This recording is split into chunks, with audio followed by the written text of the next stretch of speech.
Vamos voltar a falar do atentado na França. Em memória dos cartunistas do Charlie Hebdo, será aberta amanhã em São Paulo uma exposição com charges criadas a partir do atentado.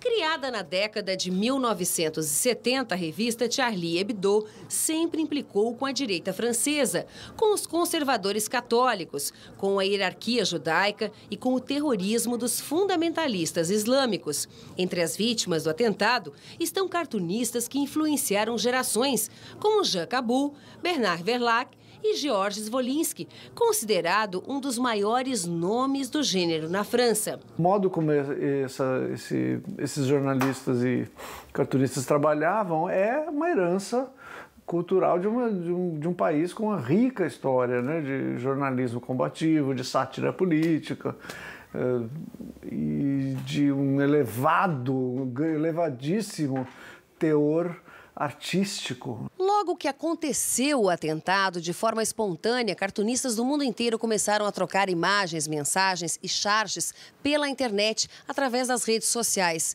Parte desses trabalhos vai estar exposta a partir de amanhã em São Paulo. Uma forma de lembrar que o terror não matou a criatividade desses artistas. A exposição vai reunir trabalhos de cartunistas de 10 países, uma forma de responder à violência sem armas.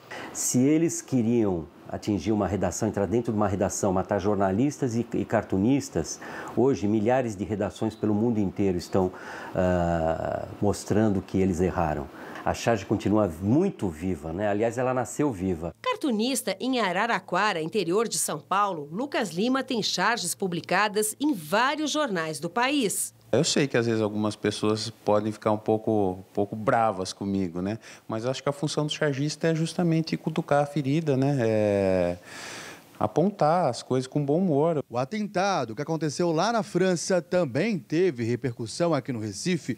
Muitos cartunistas estão assustados com o que aconteceu. Jarbas Domingos é cartunista há 17 anos no Jornal Diário de Pernambuco e diz que nem sempre as charges são compreendidas. Às vezes as pessoas interpretam mal, né? Ou às vezes é por questão mesmo de formação, de maneira de pensar, e acaba julgando aquele trabalho. Ele diz que o ataque terrorista não pode intimidar o trabalho dos cartunistas. Todo mundo vai continuar trabalhando, vai continuar fazendo o seu trabalho da melhor forma possível e contribuindo para que haja liberdade de expressão. Cara, um dos episódios emblemáticos do mundo ocidental envolveu Larry Flynt. Tem até um filme a respeito disso, né? Ele publicou uma charge envolvendo um pastor que processou ele. E a Suprema Corte americana diz o seguinte: é de extremo mau gosto, mas ele tem o direito de fazer esse tipo de provocação. A respeito disso, o G. Ferreira pergunta pelo WhatsApp, ele que é de Batatais, se não há exagero nas publicações do Charlie Hebdo.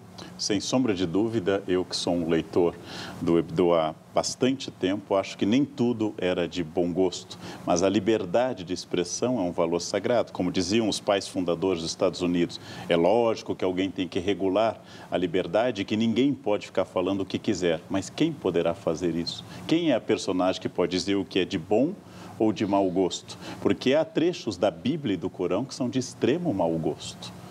Lembrando que Davi presenteou a seu genro Saul 200 prepúcios como dote de casamento. Isto é de bom ou é de mau gosto? Ou seja, é muito difícil estabelecer o que pode ou não ser dito. Uma das grandes conquistas da civilização ocidental, e muito fraca em tantos lugares, é a capacidade da laicidade do Estado e de eu poder entender, naquela frase que é atribuída erradamente a Voltaire, que posso não concordar com uma palavra do que você diz, mas defenderei até a morte o direito de o dizer. Nesse sentido, professor Lacerda, o Hebdo não voltava as suas armas, digamos assim, contra o totalitarismo que uma cultura islâmica poderia significar dentro da cultura ocidental, mais do que um ataque direto à religiosidade dessas pessoas? Não, certamente, né? Mas aí é o problema que lembrava bem o Karnal, que é o limite da liberdade, né? Até onde vai a liberdade. A gente costuma dizer de uma forma genérica que a sua liberdade vai até o ponto que não afeta a do outro. Quando envolvem questões, então, religiosas, culturais, né? de civilizações tão diferentes, é muito difícil estabelecer essa fronteira, né? E daí a questão da interpretação, né? Nós tivemos aí um cartunista entrevistado brasileiro que falava da interpretação correta e, na verdade, ela não existe, né, uma interpretação correta, porque a interpretação, por natureza, ela é subjetiva. Então, o que pode agradar a alguns, desagradará certamente a outros. É evidentemente que o valor da liberdade de expressão é o valor máximo a ser preservado, apesar de todo o risco que está envolvido. Porque no momento que você começar a regular demais, você tenderá a, portanto, restringir a liberdade, o que seria péssimo para todo mundo. O professor Luiz já perguntou várias vezes aqui pelo Twitter se o Ocidente não fomenta atos terroristas. Sem sombra de dúvida, a opinião de gente como o professor Chomsky nos Estados Unidos, que num texto célebre chegou a dizer que os americanos, os norte-americanos, são o maior estado terrorista do mundo. Há violências de toda espécie. Há violências do Ocidente, que através de drones, por exemplo, bombardeia até creches, por exemplo, no Afeganistão ou no Paquistão. Não se trata de encontrar quem é culpado ou quem é inocente. Há terrorismo e há violência de todos os lados, mas de fomentar laços de convivência com a diversidade. O outro é o grande desafio. Nossa sociedade está exposta à diversidade. É preciso conviver com a diferença.